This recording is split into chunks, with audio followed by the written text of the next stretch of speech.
welcome to another episode of the Sport of Bowling Show. On this week's show, we feature USBC Executive Director Chad Murphy, USBC and PBA Hall of Famer and three-time USBC Masters champion Mike Aulby, USBC and PBA Hall of Famer and three-time US Open champion Dave Husted, Bowler's Journal International Editor Jean-Marc Manzione, InsideBowling.com founder Mike Flanagan. And now, it's time for the Sport of Bowling Show.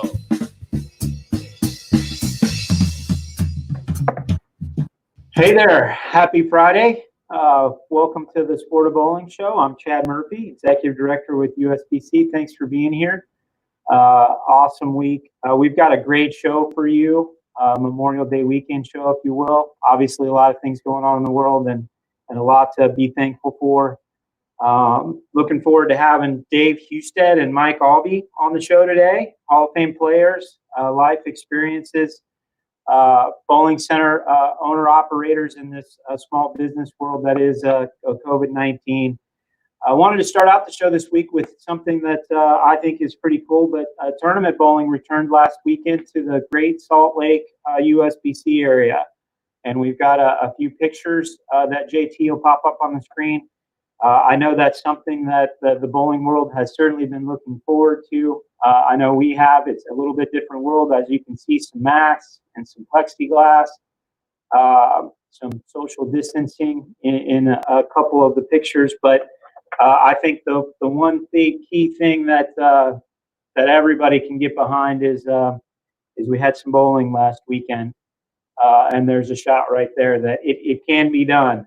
I've been talking for 8 weeks about those better days ahead, and here is our kind of first image that it can and will be done in this new normal, this new world, if you will. And so I wanted to thank the folks out at Great Salt Lake USBC. Their Pepsi tournament ran this weekend and also their city tournament. So I wanted to thank them for doing that, but also congratulations. And then congratulations to everybody around the country that's doing that this weekend. If anybody has any images that they would like to share, please feel free to send them to our PR folks or chad.murphy@bowl.com. But really excited about that. So again, congratulations to the Utah folks in kind of being the ones that got it up and running last weekend. Jean-Marc Manzione joining us for the show. Jean-Marc, come on in. Wanted to say a couple things as you're coming in. First of all, the Writing Awards came out this week, so congratulations on your award in the feature category. Is Jean-Marc coming in? Hello, Jean-Marc. Maybe we lost Jean-Marc. Let's move to Mr. Mike Flanagan. We'll bring Mike Flanagan back into the show, and Jean-Marc will be coming in. Hi, Mike. You are Mike Flanagan today since we have Mr. Mike Aulby on the show. I wanted to share with you before you tell us what happened this week that I believe that you have the quote of the week on your show this week in bowling of all the podcasts I watched. Do you know which one it was? No, I have no idea which one it could have been. Hopefully it's one of the better ones and not one of the bad ones. So it is very specifically that when asked about the quarantine, a young man said, well, I'm just going to watch some movies and eat some ice cream. If you don't mind sharing where that came from, I would appreciate it. But I thought it was certainly welcomed on my part. I ate some ice cream for the first time last night because he essentially told me to.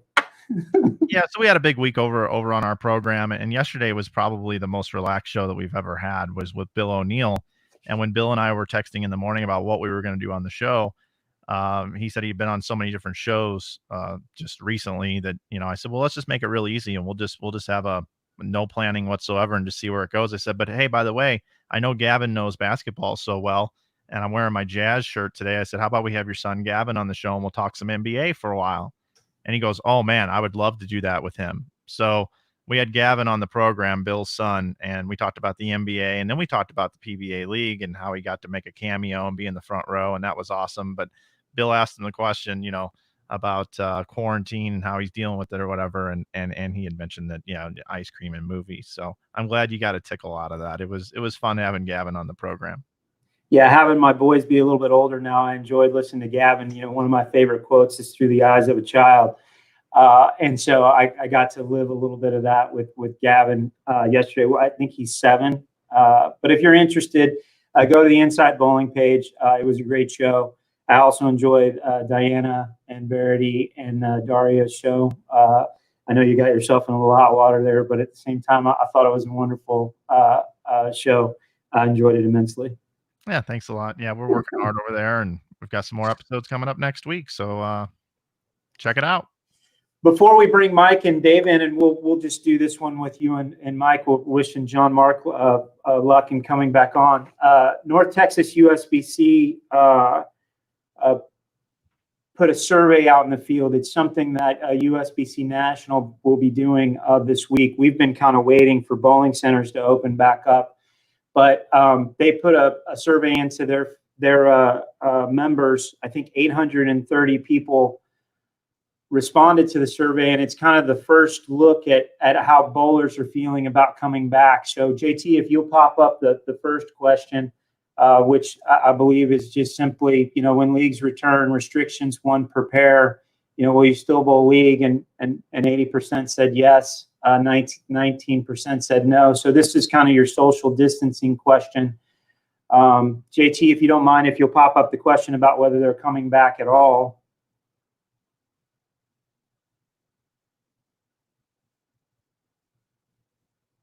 And the 3 questions were leagues, tournaments, and then leagues, tournaments, and then one per pair. Sorry for the technical difficulties. There we go. And this is the local association tournaments. Again, 80% said that they would certainly come back to bowl tournaments, with 19% saying no. And Mike, just with those 2 questions, there's one more. JT, go ahead and pop it up when you get to it. It's probably the most favorable, but when you see that, does it kind of make sense? 80% saying, hey, I'm going to go back to normal, 20% saying no. What would you think? And again, that's mostly just the Dallas-Fort Worth market. We'll have a larger survey this week that talks to the larger membership and has a little bit more detail in terms of the areas. But do you plan on bowling the 2021 fall season? 92% said yes, only 7.9 said no. What do you think there when you see that for the first time? I think those numbers are pretty consistent with what I've seen. I think, our diehard bowling family and our community, we always rally around whenever things get tough. And I think everybody's ready to get out to the lanes and they want to support their bowling center. So it's not surprising at all. And after some of the interviews I've had with folks, and I've talked with you and other folks in the industry, we're seeing a really big support from the entire community in bowling. So really not much of a surprise here. It's nice to see the data here as you guys have put together and done the survey, but with bowling centers opening back up, I'm not surprised at all that that bowling is rallying around such a difficult time and wants to come back full bore. Yeah, and we've been talking about this pent-up demand. That's probably been the number one question I've been asked over the last few weeks, to say, what do you think is going to happen after the break? And I keep saying, well, we're going to survey, but we really wanted bowling centers to open up before we did. But I'm really proud of North Texas. Terry Taylor was the one. A lot of folks know Terry, a tournament promoter, but long time ago, tournament bowler, still bowls league, and is highly competitive. So we appreciate Terry in North Texas. We would also encourage all associations across the country to, be proactive in talking to their members about it. But I really felt good about those numbers in that, the thing that I've been saying over and over again, all the great things about bowling that were there pre-COVID-19 will be there post-COVID-19. And so to see that big of a group say, yeah, I'd feel comfortable going back into a bowling center and competing is a good thing. Absolutely. I was trying to find a poll question that we put out was, when do you plan to return to bowling? And it was either right away or in the fall, were the two. We had four options, and those two ran away with it the 2 different times. So they either want to get right back to the lanes, or they want to wait a couple months and come back in the fall. That's kind of what we saw through our poll question that we did on Inside Bowling. Yeah, I think the confusing part, there's no good timing for, all that's going on in the world with this disease. But at the same time, this virus, when you think about, how we would move forward to it, a lot of conversation about finishing fall leagues, a lot of conversation about flooring summer leagues.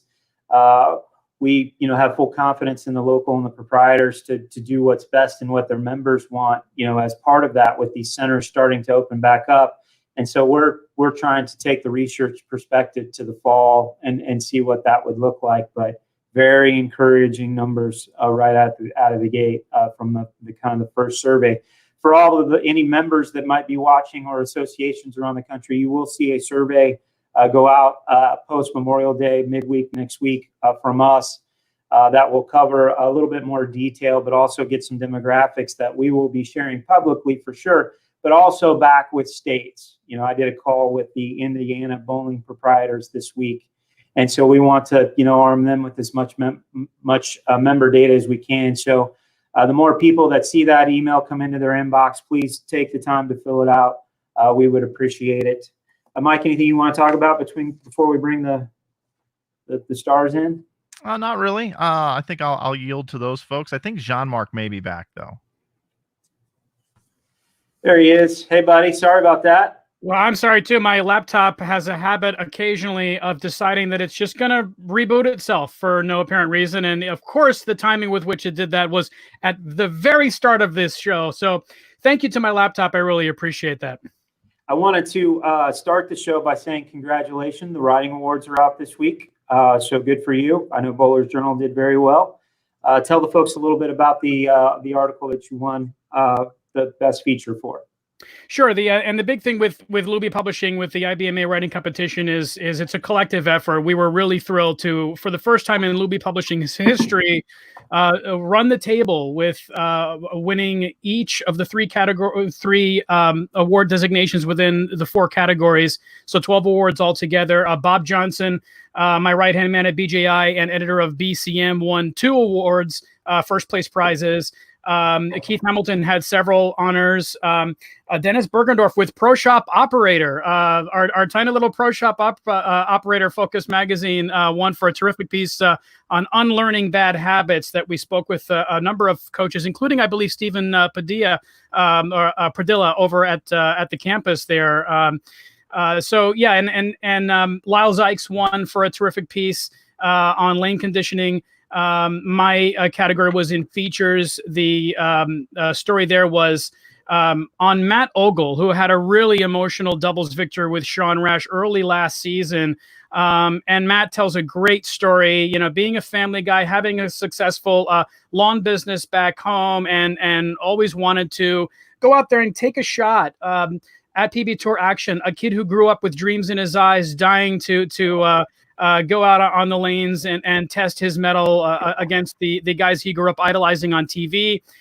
Finally gets the chance to actually bowl a TV show himself. And as he told me when I interviewed him for that story, Chad, it was really just about experiencing the TV show. Everything else after that was gravy. He wasn't necessarily making that show, with winning on his mind. He just wanted to take it all in. And of course, he and Sean ran the ladder, and he ends up winning his first career title. It was just a really emotional moment. And look, if the story I produced was worth anything, it was a tribute to the quality of the interview that Ogle gave me. He was really candid with me, gave me lots of his time, and I really enjoyed telling that story. So thank you for mentioning that, Chad.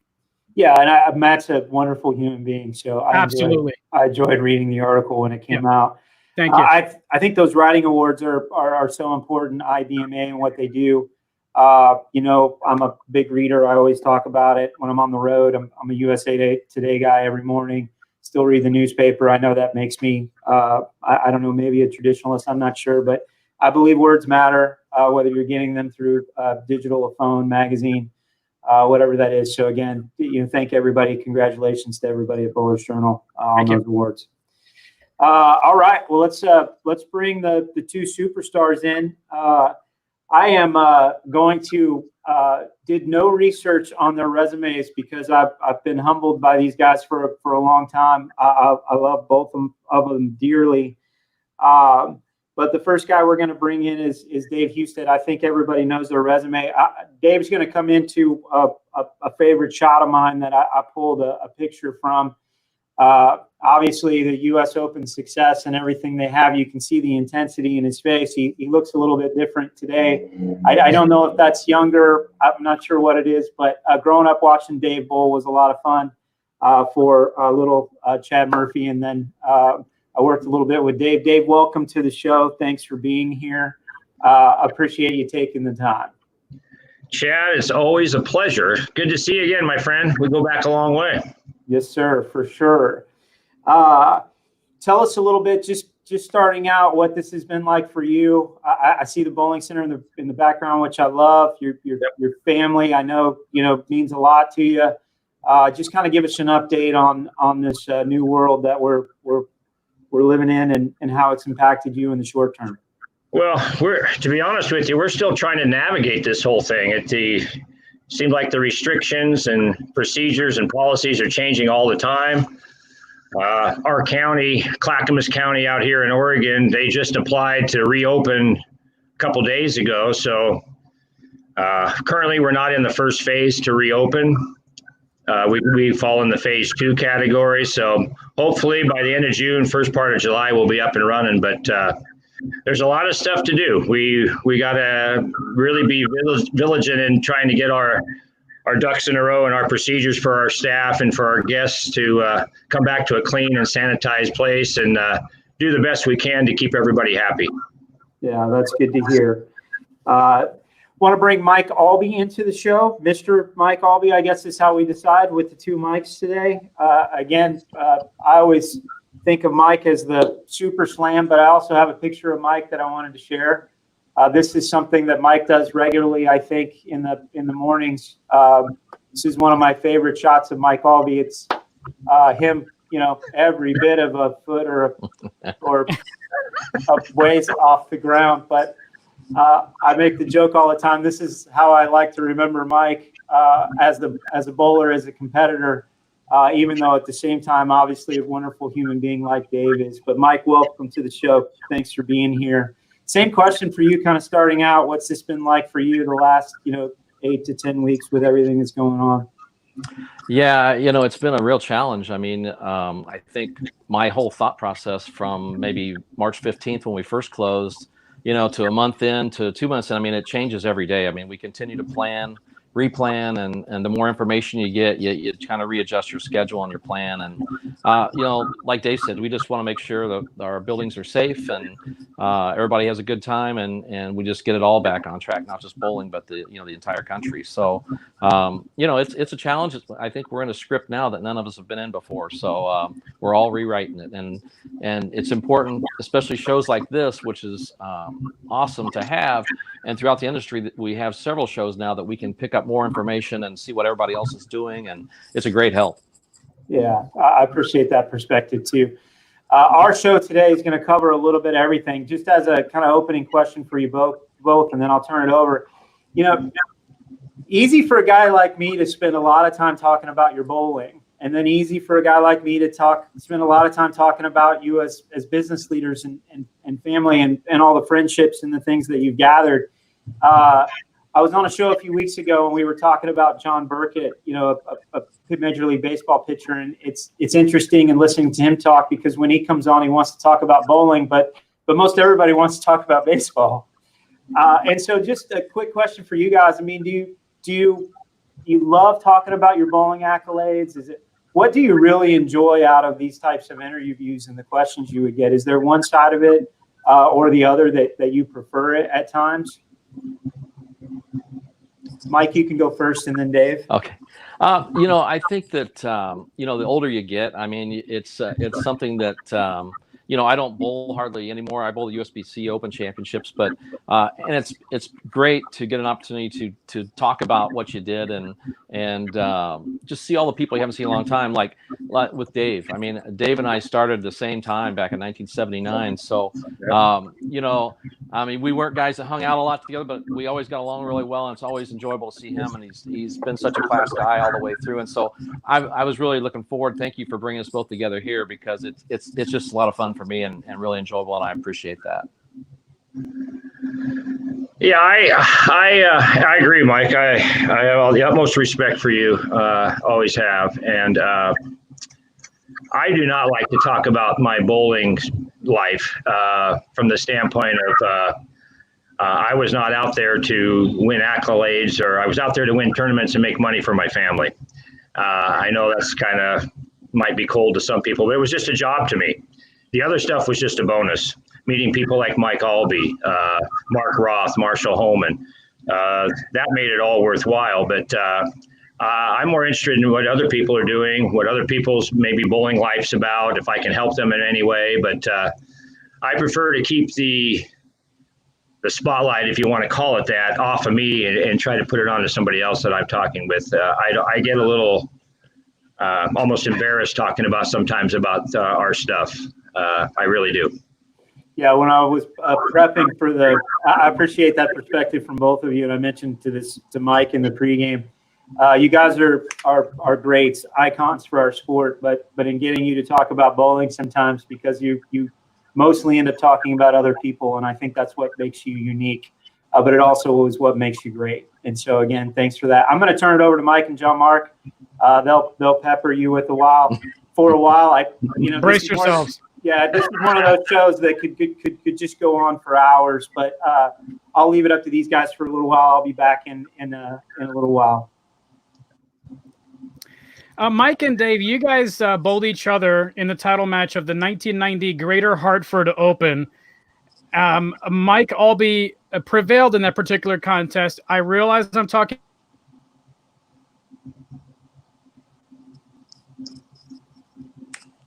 Okay. I think we lost John Mark already here. Yeah, he'll be rebooting. So I'll pick it up here. How about that? I get a little time with a couple Hall of Famers here. Unbelievable. Mike, we've actually been on a match game recently, a TV show with Bowler X recently. So this is my second time getting to talk to you a little bit. You're kind of like an internet rock star right now. You're getting booked on these shows.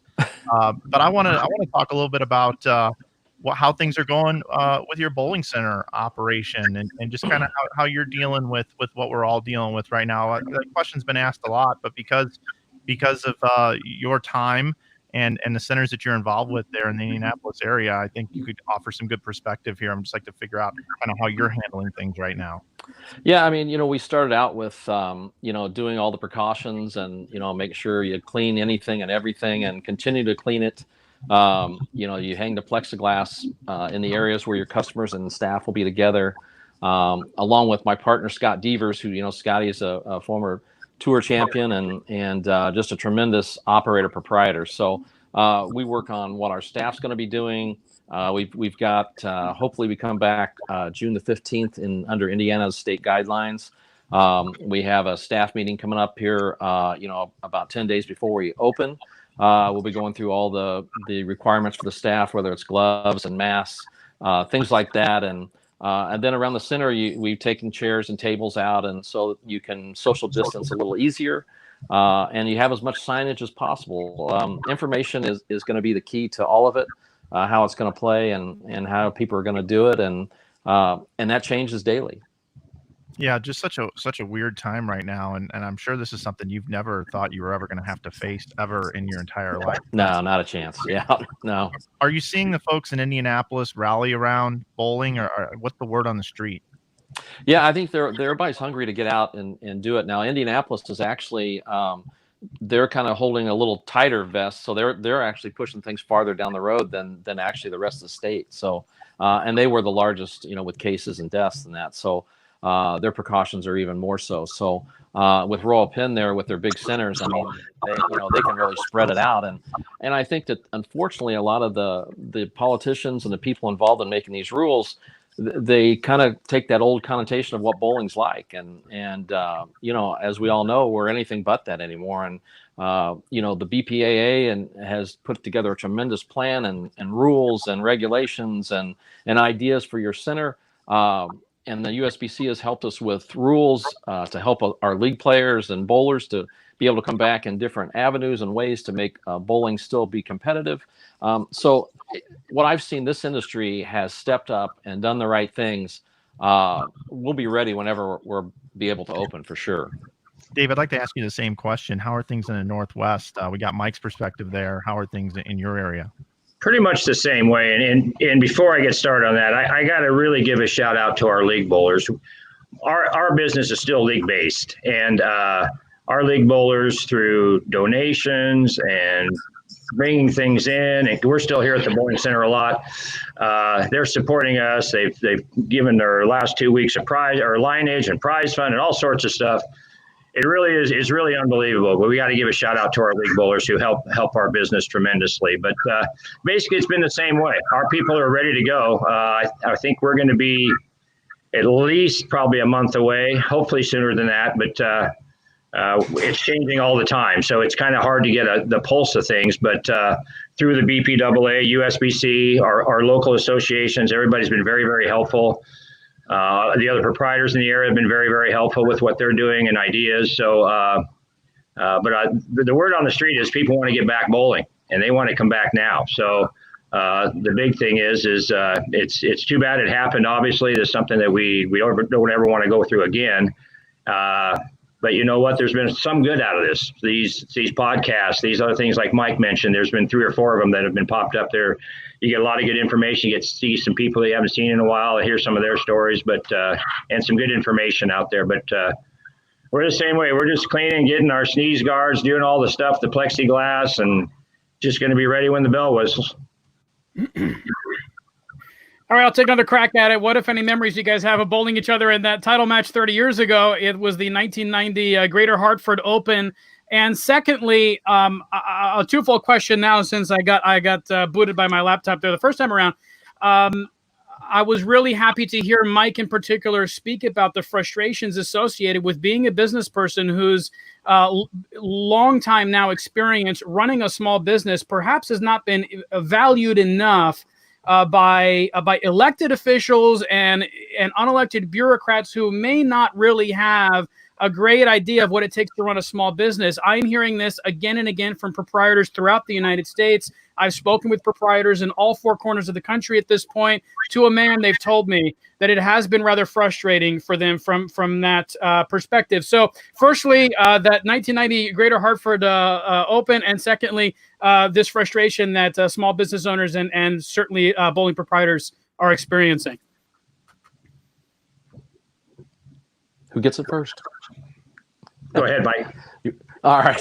Back to Hartford. I mean, Bradley Bowl and Windsor Locks was a place that, I truly enjoyed to bowl. I mean, the people were fantastic, and, Red Burnham and Kenny West out there, always did a tremendous job. And to make the show there, any show on the tour was always an excitement and something I relished in being involved in. And, when you bowl David, I mean, there's never a time when you're out of the wood, and you can always expect to have to make shots to win. And, it's just one of those things where I happened to come out ahead that time. But Windsor Locks was a great place. You always enjoyed the planes. I think, didn't Bo talk about the dust coming out of the ceiling, because the airplane's going over, causing the oil to dry up or something, so it was always quite interesting. So, but Windsor Locks was great, but it is frustrating as far as the politicians go, because the bowling industry is definitely centered and placed it best it's ever been in the history of bowling. The people who are involved in the sport and the game, I mean, it's top notch from top to bottom. And our customers, like David said, I mean, to listen to how his customer base is reaching out to him as a business owner, that doesn't happen in any other business. It doesn't. And in bowling, it's such just a down home. People are good and enjoy the game or sport however they play it. And you'll hear great stories at all times in bowling, and you just don't find that anywhere else. Dave? Yeah, well, boy, 1990, that's a long time ago. I didn't get a chance to bowl, Mike, all that much on TV, but the times I did, I didn't fare very well. But I kind of echo what Mike says. Red Burnham and Kenny West out there. I really like going there. A couple of reasons why. The winter tour was always ending, so we went to the Firestone after that, the TSC. So it was nice to kind of think that maybe my game was in order going into the TSC, one of our bigger tournaments. But I don't remember much about that show, but it doesn't surprise me that Mike came out on top. That's for sure. But the politicians part and the small business part, I totally agree. It's sometimes I just take the keys out of my pocket and say, "Here you go, boys. If you can do any better, here you are." Right. I'm not trying to blow my own horn. It's just very, very difficult and can be. With this minimum wage going up, all sorts of factors that a lot of people have to go through, I understand, but it makes it very, very difficult. And, you just do the best you can, but and there's nothing you can plan for in this thing. But if there was a silver lining a little bit, I'm glad that this happened when it did. If this happened in October at the beginning of the bowling season, when maybe we didn't have a lot of funds in the bank, it'd be a whole different story. But the bottom line is it's very, very difficult, but we're just raring to go to get back at it. You got another one, John Mark? Okay. Mr. Husted. Yes, sir. I would like to Call me Dave. Call me Dave. I know. That's what I like about you so much. It's really interesting. I tried to get you on my show about 3 or 4 weeks ago through your son. And after hearing you talk a little bit about just how you really don't want any of the spotlight, and it was more of a job for bowling. The thing that I remember from you being a 40-year-old person and growing up during the time when bowling was amazing for me, and I had the most passion for it from a competitive standpoint, was when you two guys, Mike and Dave, were both bowling on ABC on Saturdays, So I immediately want to start talking about those things with you, and I find it interesting that you'd rather talk more about what you're doing now in the business. So I do want to just ask a question of, what was it like when you were winning back-to-back U.S. Opens? What was it like being a pro at that time, comparable to today? I know you still study the game, but what was it like back then? And what are some of maybe your best memories of just what it was like to be in that time frame of professional bowling? Well, I think Mike will agree. It's kind of sad to say that we were out there at the best time ever to be a professional bowler. We had a tour, we bowled 36 weeks out of the year if you wanted to, and it was the friendships, the travel, the ups and downs. I mean, it was all part of it. It was just a grind, but I wouldn't change it for anything in the world. The back-to-back U.S. Opens, there again, I was just very, very fortunate to get the job done during those outings. And but being the U.S. Opens, they were that much sweeter. But I was very, very fortunate to come out on top on both of those occasions. It was a lot of fun. Yeah, and can you tell the injury story? From what I understand, and I don't know this, I've never heard it. I've never had the opportunity to talk to you. But weren't you injured on this second U.S. Open win?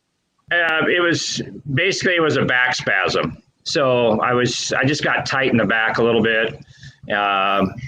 The next couple of days were a little uncomfortable, but it was really no big deal. It wasn't any serious injury. It was just basically what the doctor said was a back spasm, so it tightened up really tight. So I couldn't stay real loose, but it really wasn't that big of a deal at all. Okay. Well, I bought a coup to see the next week, just to let you know. One of my favorite balls. Do you keep any of the old balls that you won television tournaments with? Yeah, I have almost, I think, every one that I won with, and I got quite a collection of stuff, mostly a lot of Columbia stuff because I worked for them forever, but I have a lot of stuff. I just found an old Gold Crown, brand new, 1962 Brunswick Gold Crown, and I got a Shore D I bought here, all new in box and stuff. I got some really neat old stuff that I have, but I have some of the old stuff. I do. Could you take some photos or a video or something and post it on maybe your you can plug whatever page you like, your Bowling Center Facebook page or something? I'd love to look at that. I can do that. I'll get my son on that. He enjoys that stuff as much as I do. But yeah, we have quite a collection, so it'd be pretty cool. I got a couple old 5P Yellow Dots brand new, and some old stuff that the younger people won't know about, but I think it's pretty cool. John Mark, I know this is right in your lane, buddy. And look, we've actually got Dave smiling on the show and talking about nice work, Flanagan. Hey, I find it absolutely fascinating that each of you who went on to greatness on the PBA tour defeated Earl Anthony on the shows on which you won your first titles. Mike, for you, it was the 1979 PBA National Championship in the title match. And Dave, for you, it was the semifinal of the 1982 U.S. Open. What did it mean for each of you at that young stage of your career, going after your first title, to defeat the greatness that was Earl Anthony en route to those first wins? Dave, Mike, go ahead. Me? Okay. I think that, and Dave was right about, growing up at this time when we started. I mean, we were fortunate to see the Earls still bowling and the Mark Ross and Marshall Holman in their prime and things like that. So we definitely were very fortunate in the late 70s and 80s and 90s. So, but first title, Showboat, first stop of the summer tour, PBA National. There's something to be said about being young and naive and not really know what you're in the middle of. So,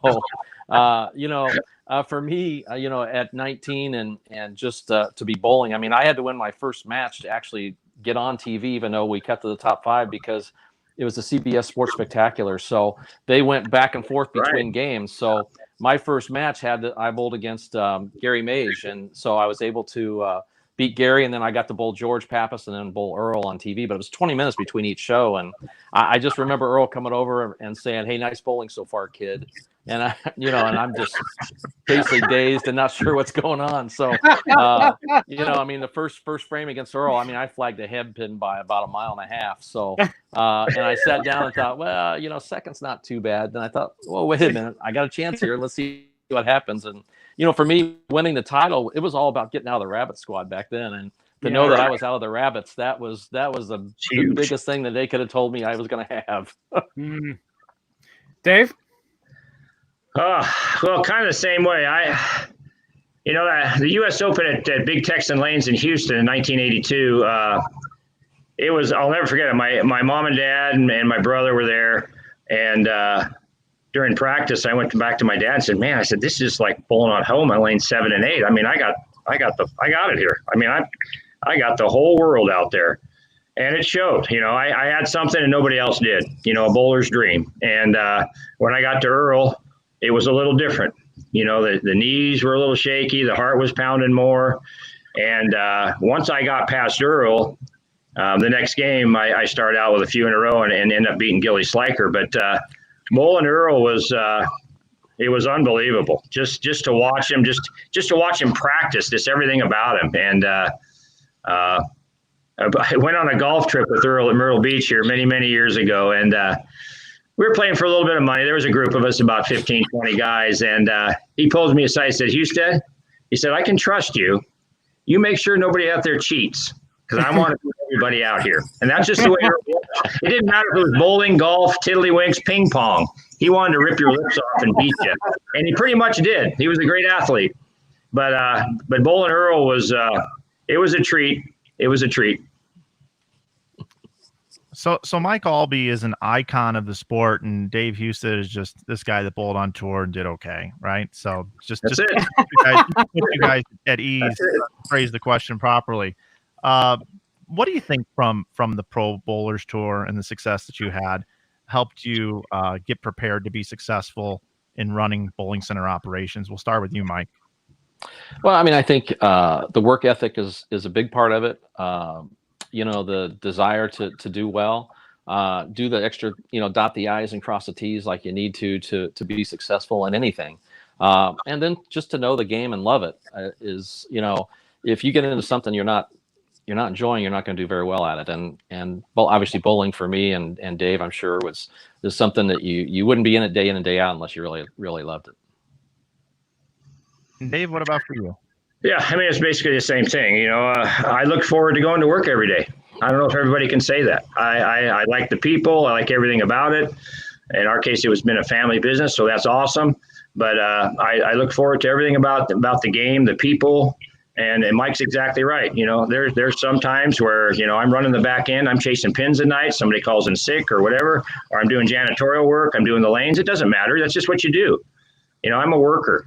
You just go and do what you got to do and get it done. And it's no big deal. It's just a grind, but it's a job that I love, and I love the game, and I wouldn't trade it for anything in the world.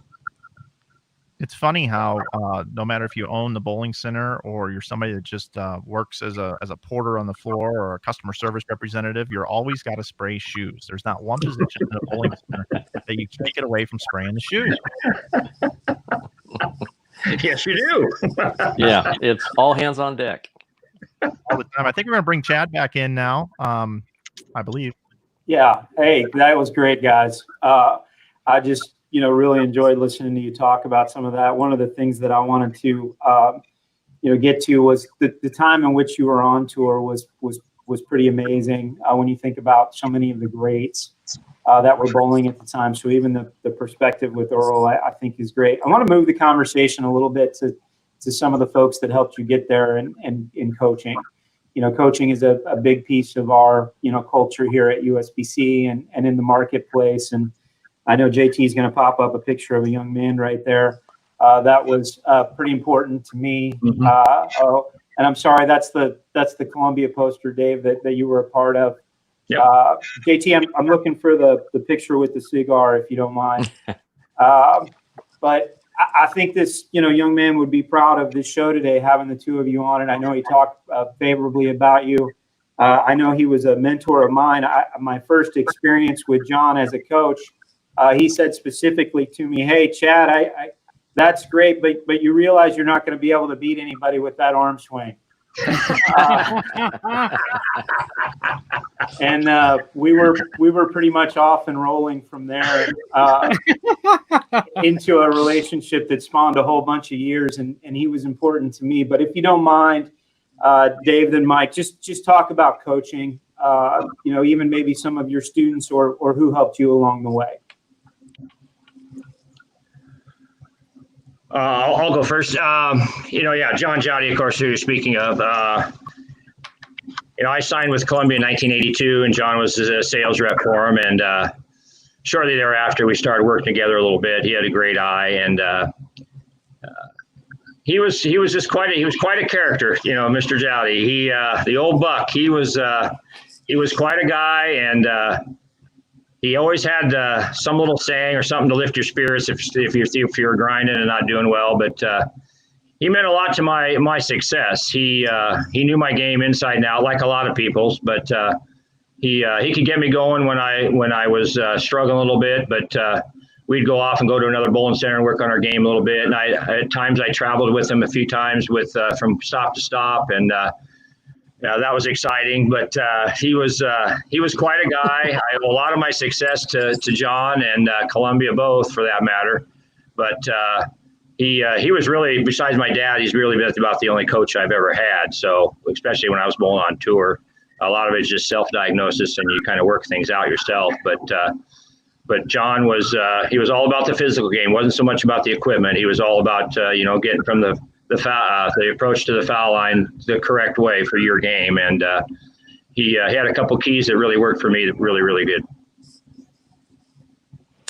Yeah, I mean, looking at that picture, I mean, what a great shot and what a great company. I mean, I was with Brunswick a couple times, and but shirt staffs with Columbia and things like that. So, but one thing that John Jowdy always brought to the table was it didn't matter what logo you were wearing. He would help and be there for you, and that can be said about a lot of people on the tour, which was quite different than the real world.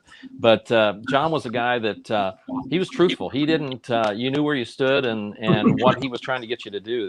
It wasn't a guesswork on that part of it. And he worked with my push away and all that, and just he could just watch you after you struggle for a whole week, and he watched you throw one shot, and he's already picked it up, what's going on. And but off that, he was just such a great guy. I mean, he loved the sport, loved the game, and loved the people, and that just exuded from him, and that's what it made you want to do the best you could for him.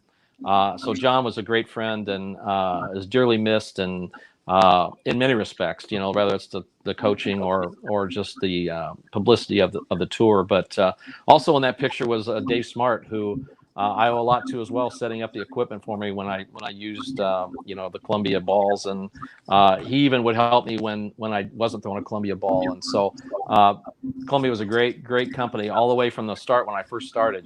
Connie Smoot and Roger Zeller and all those people, and it was just a great part of my career. Yeah, thanks for that perspective. Coaching has evolved, from when you guys were kids to today, and I'm amazed at how many more good coaches there are out there, and not that there weren't at the time, but when you think about the way that everybody teaches coaching a little bit differently, from the Richter camps to ours to even what Kegel does down at their facility. There's just so much available today, but some of it does go back to those early folks that were coaching on the tour. And so, folks like John Jowdy and Bill Hall, and you think about all the folks, whether it was ball related, and you mentioned Dave Smart, I just think it's an important piece that those folks kind of set to blaze a trail. I remember when I came out as a tour rep, I had to learn how to do that from all of those people. Folks like Rick Benoit and Del Ballard. And I mean, there were just so many. It was just such a great place to learn, while also, watching the greats of the game at the time. So I appreciate the perspective with coaching. One of the other things that we do around here is recognition on this campus. Mike, is the Hall of Fame and Museum, which I know you're passionate about. Currently Sid is the lead to the Hall of Fame. And Dave, I'm going to get to your piece of that in just a second. But Mike, talk about the Hall of Fame and Museum, and what you guys do, the board, in overseeing it.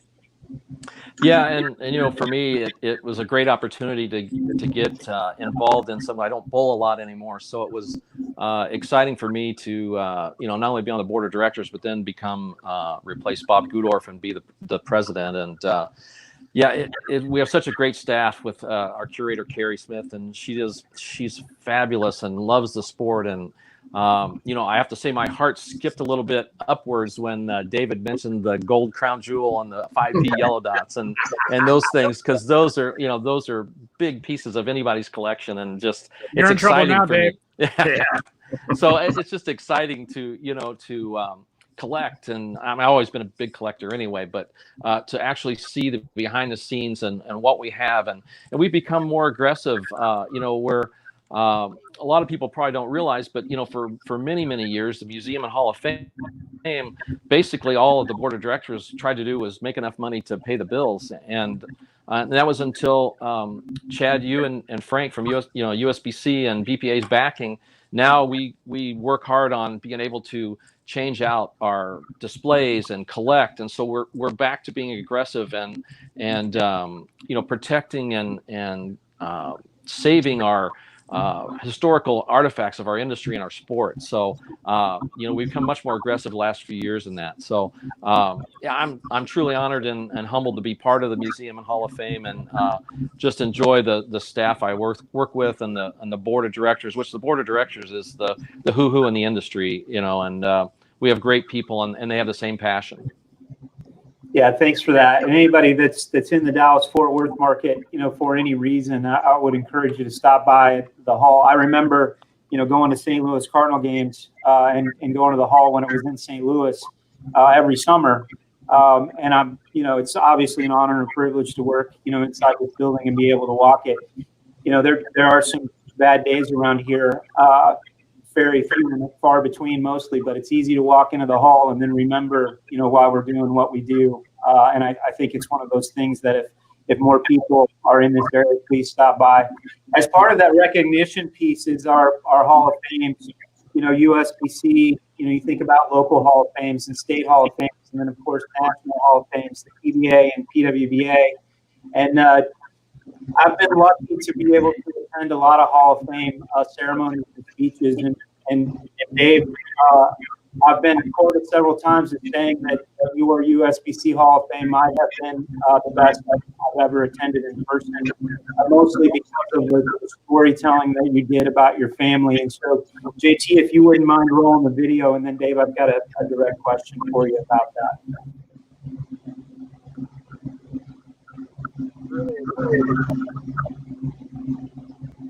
Drove me to being in the USBC Hall of Fame. And I know this is a little different, but please bear with me. I would like my family to come up on stage with me.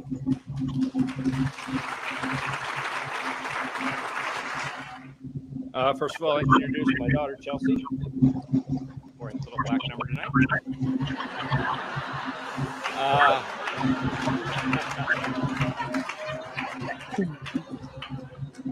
My son, Corey, who started to bowl a little bit on the PBA a little bit, get his feet wet. Corey. Corey's gal, Michelle. My mother, Kathleen. My father, Champ, who just happens to be his 81st birthday today.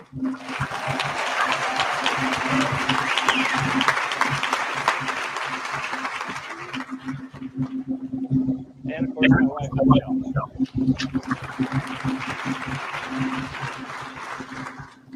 You know, we are a bowling business. We own 3 bowling centers back in the Pacific Northwest, in Portland, Oregon, and 1 in Vancouver, Washington. We are bowlers. My girl doesn't bowl though. So, but we're soon to be 4th generation owners.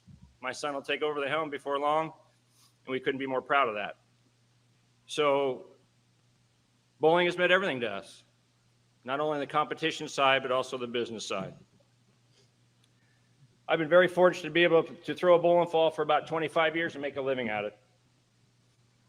And I wouldn't trade it anything for the world.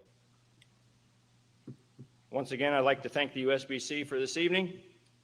It's a great honor. And the entire Husted family will remember this night for a long, long time to come. Thank you very much. Good night and God bless. And Dave, you know, obviously your words, you know, speak for themselves. And you know, in 7.5 minutes, you really encapsulated a lot. But it is one of the things that we do here in terms of recognition in these Hall of Fame speeches. So, you know, how did you do it? Looking back on the speech now, you know, any perspective, you know, related to what went on there in your mind? I just thought it was wonderful. Well, I appreciate it. No, I just, you know, you try to gather some thoughts, and you once you get removed from the sport a little bit, like we've been, you appreciate things more. But mostly it just comes from the heart. And, you know, you prepare a few things and you ad-lib a little bit, but you know, you're always worried about you know, I'm not a funny guy, so I don't want to try to make a joke and have it flop. I'm not a great storyteller, but I think if you're sincere, and only thing anybody of us have is our integrity. So you just do the best you can, and it was a night that I'll never forget. Yeah, and Mike, I'd also like to give you the opportunity. Dave hit on a good point there. And again, when you go into doing those speeches, and I know you guys are in a lot of different halls, but it's amazing how much of yourselves you actually are on those stages, even though it's not your competitors, your champions, and then you're standing there up there so vulnerable. But again, we think about that, and it goes on in every local and every state, USBC, you know, annual meetings, those types of things. So Mike, if you'd like to offer you the opportunity to share a perspective as well. Yeah, I mean, I think, you know, when you sit back and you're in the audience watching, you know, some of the younger guys like, oh, come on, let's go, let's get out of here. And you know what, the people on that stage have earned that opportunity, and Right. And you know, they need to have their time, you know, whether it's, you know, somebody that wants to speak 2 or 3 minutes and say thank you, or if it's somebody like we might remember in the 50th anniversary that took, I don't know, just under 2 hours, I think. But you know, it's just you know, they deserve their time, and for me, you know, the opportunity to get up there and just talk and just it's a once in a lifetime deal. So you just enjoy it and let it soak in, and that's what I always try to do for TV shows when I made them. I try to get there as early as possible and just, you know, soak it all in, because you're not going to be able to do this forever. Yeah, I always say there's 5 or 6, you know, best days of the year that I get in this job, and that we get to put on and service, and those Hall of Fame banquets are definitely in that. But Dave, I just wanted to share that with, you know, the folks, because in this time and everything that's going on, there certainly is some folks in some distress, but that message of, you know, 4th generation bowling proprietor is something that I've, you know, gravitated over the years, and thinking about, how much confidence I have in you too as bowling proprietors, but then also, there's so many others out in the marketplace that they're going to do great things in having our consumers come back. And so I just thank you for the message and the perspective. I'll turn it back over to Mike and then John Mark for additional questions before we let you guys off the hot seat. Yeah, thanks, Chad. This question is going to be for both. We'll start with Dave on this one. You guys have been successful outside of your bowling careers. We've established that on today's show. Is there anything else that you still would like to try to accomplish, or maybe something that you missed out on that you wish you would have done? We'll start with you, Dave.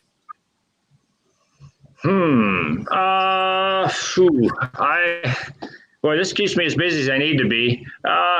Probably the one thing that I maybe, and I can still do, I guess. I missed out on higher education. I didn't go to college. So with the advent of online stuff now, I wouldn't mind maybe possibly taking some courses in business management, mathematics, some of the stuff that interests me. But that's probably, that really it's the bowling business and my family are my two main things that keep me going and that are important to me. So that's really about it.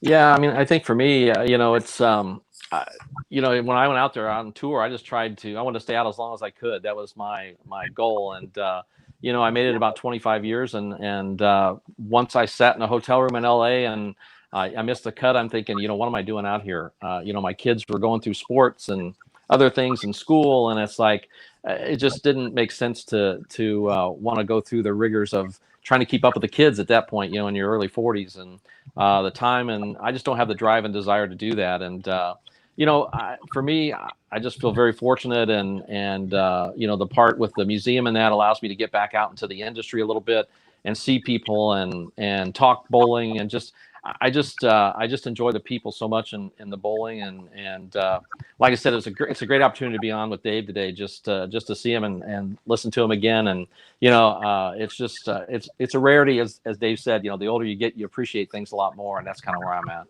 I find it interesting. You guys are on different parts of the country and you guys both own bowling centers, and behind you today in the background are bowling pins. That's it. Mike, your bowling pins behind you. I see them up there. What are those from?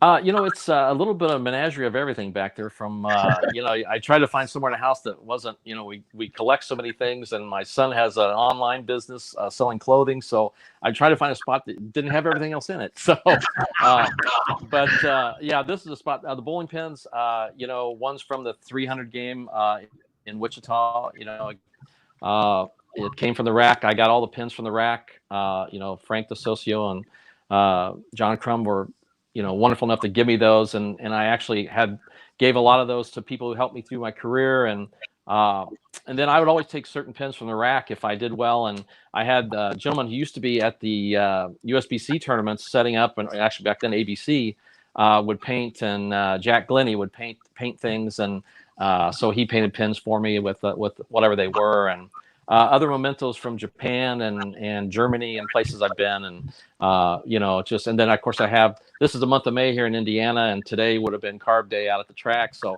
I spend every day of May at the track shooting pictures. So those are sponsors, Fuzzy Zoller's vodka sponsors, Ed Carpenter, who is a race car driver at the Indy 500, and his kids play hockey at our ice rink. So, it's a great, it's a little bit of menagerie of everything.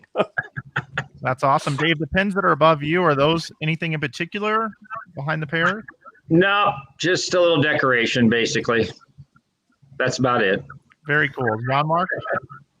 Hey, Mike Aulby, I remember having a conversation with you within the last several years in which you mentioned the influence that Billy Hardwick had early on in your career, and you told me some stories of your experiences bowling down here in Florida, like really early on, late 70s, I guess, either before or just as you were coming out on tour. What can you tell us about the importance that Billy Hardwick played in that moment in your career, Mike?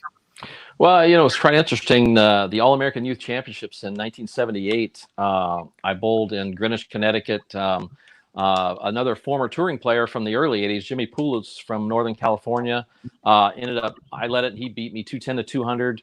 Also in that tournament, Cheryl Daniels won the girls' side. So there was a lot of up-and-coming, youth bowlers there. But Billy Hardwick was one of the guest pros there, along with Donna Adamick and June Llewellyn, who had won I think the Florida Queens at that point. But Billy felt I was good enough to try the tour then when he saw me, and invited me down to Florida to spend some time with him and work out with him and just kind of teach me the ropes before I would try the tour.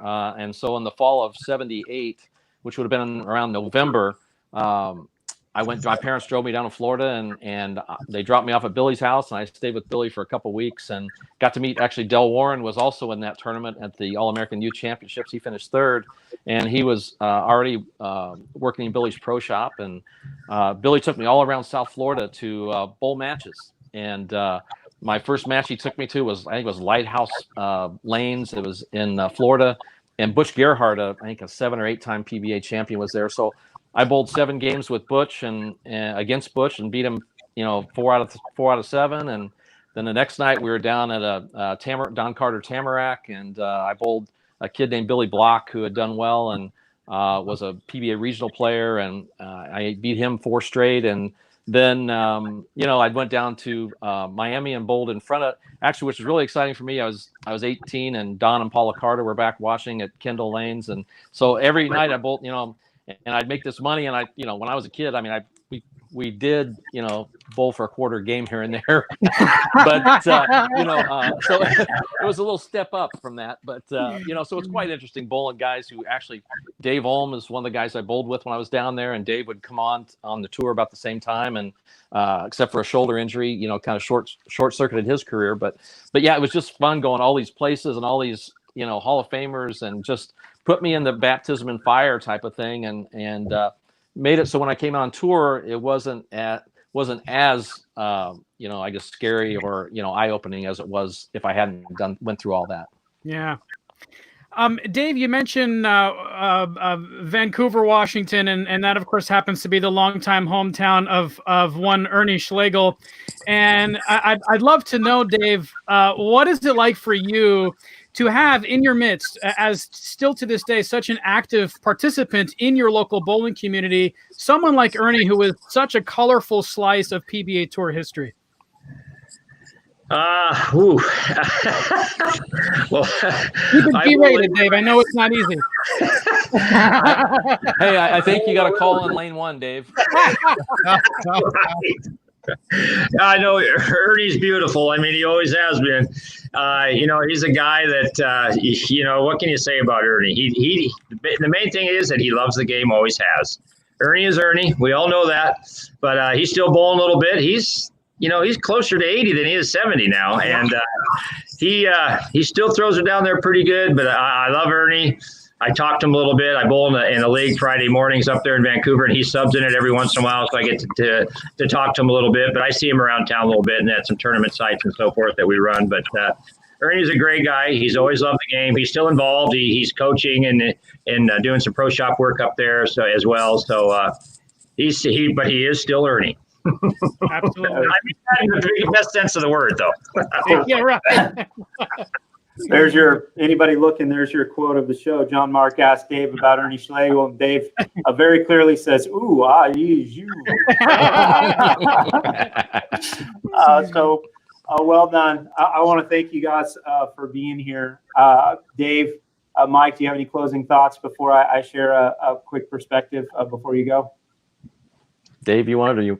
Sure, I'll go. I just really appreciate the opportunity to be here today, guys. Mr. Flanagan, call or text me anytime, no problem. John Mark, good to see you again. Mike, always a pleasure. And I want to make it clear that we really appreciate our league bowlers, the USBC, the BPAA, and all the great people in our industry. Really, really appreciate it. Thanks, Chad.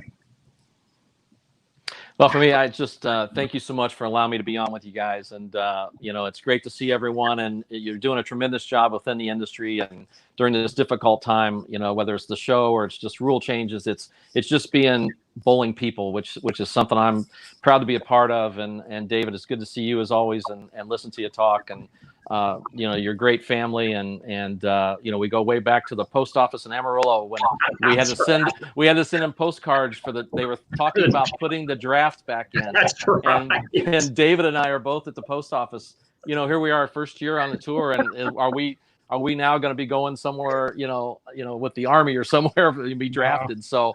So it was quite an experience way back when, but it's just an awesome honor to be with you guys and to be part of this industry. And thanks to everyone out there, and look forward to seeing everybody somewhere along the way.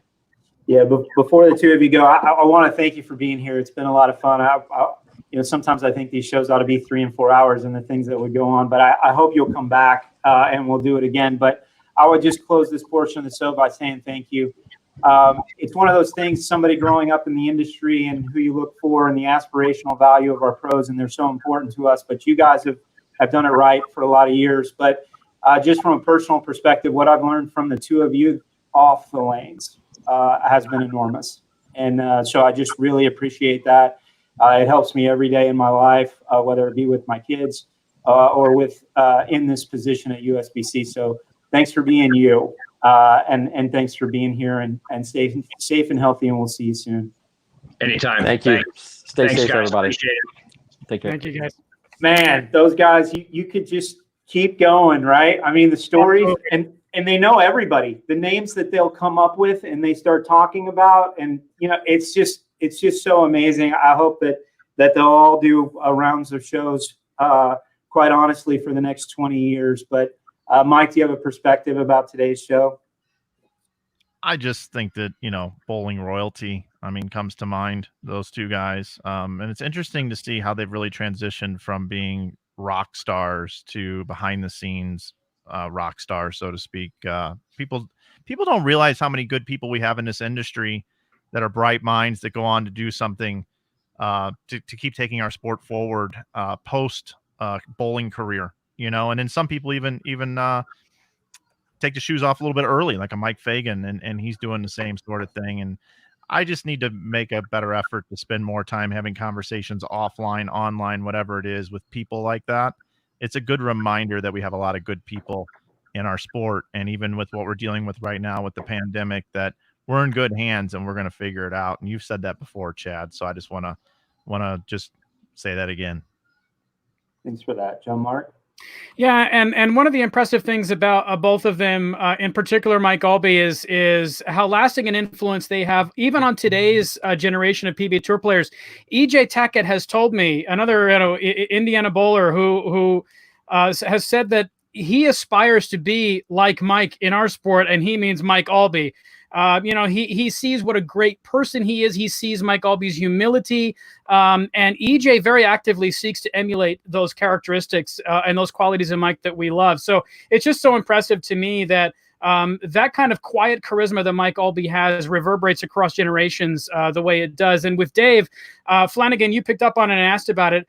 How fascinating is it that Dave is so reticent to talk about his competitive career? 3 U.S. Open titles. To my knowledge, correct me if I'm wrong, he's still the last to win back-to-back U.S. Open titles. And he at one point actually said that he feels embarrassed talking about that stuff. But like you said, Flanagan, and I wholeheartly agree, I can't talk enough about his accolades on the lanes, because I grew up watching him with stars in my eyes. He and Mike both, and to have had this opportunity to just shoot the breeze with him about their careers and their businesses has been an honor that I will cherish for a long time. Yeah, an honor and a privilege for sure. So thanks for that.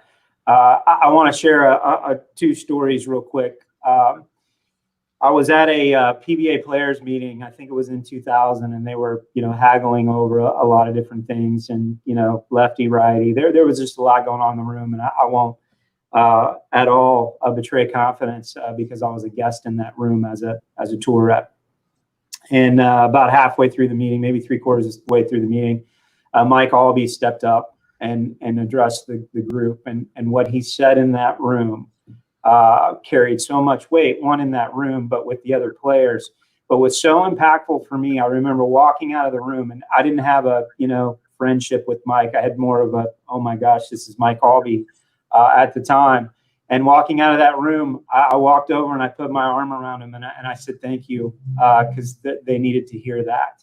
And some of the conversations that were going on in that room. And those are the stories, that don't come out and that you don't get to hear and see.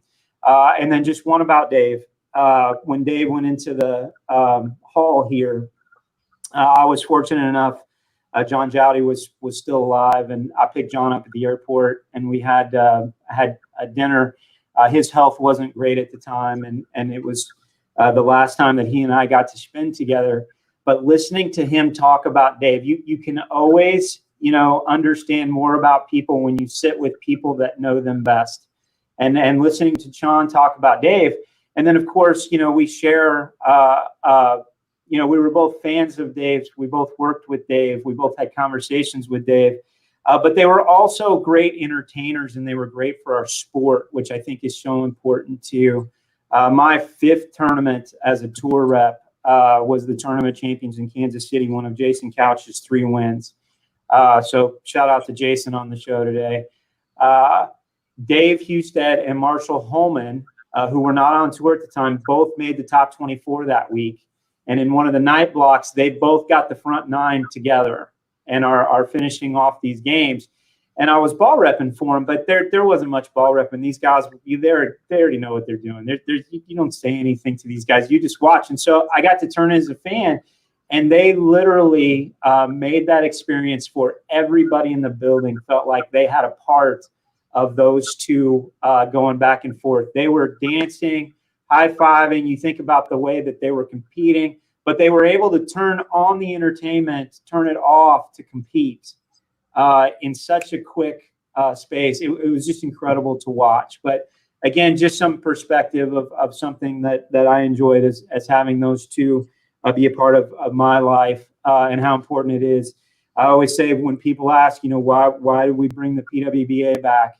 It's because of guys like Mike and Dave that people are looking up to. We need young girls to look at the ladies like that in the same light, and we've got a lot of great role models in our sport that do that. So again, I want to thank the two of you for being here. I want to thank Mike and Dave for being here. If you guys would like to give a quick what's ahead for the week, Mike at Inside Bowling and John Mark for Bowler's Journal, I give you the opportunity to do that before we go. Mike, go ahead. Yeah, we've got our shows next week. I'm still working on a couple of our guests. I don't have the full schedule, but you can see that on our social media on Sunday night. We always put that out. So more shows. Episodes number 31 through 35 out of 40, and then we hit the reset and see what we're gonna do. But pleasure to be here today with you guys. Want to wish everybody a safe Memorial Day weekend, whatever it is you're going to do, and we will see you next week here on the show. I just want to mention that just before the show started, I went live with a special edition of the Bowler's Journal podcast in which Shannon O'Keefe and Stephanie Johnson make a joint appearance. And I hope that listeners find it to be as inspiring a conversation as I did. These are two uniquely inspiring players on the PWBA tour. Their mental toughness is unrivaled, and they talk a lot about how they have faced down adversity in their lives and how they're doing so now as this pandemic has the PWBA tour on hiatus for the time being. They talk about the value of friendship. They talk about the value of faith in their lives and how those values are getting them through this moment.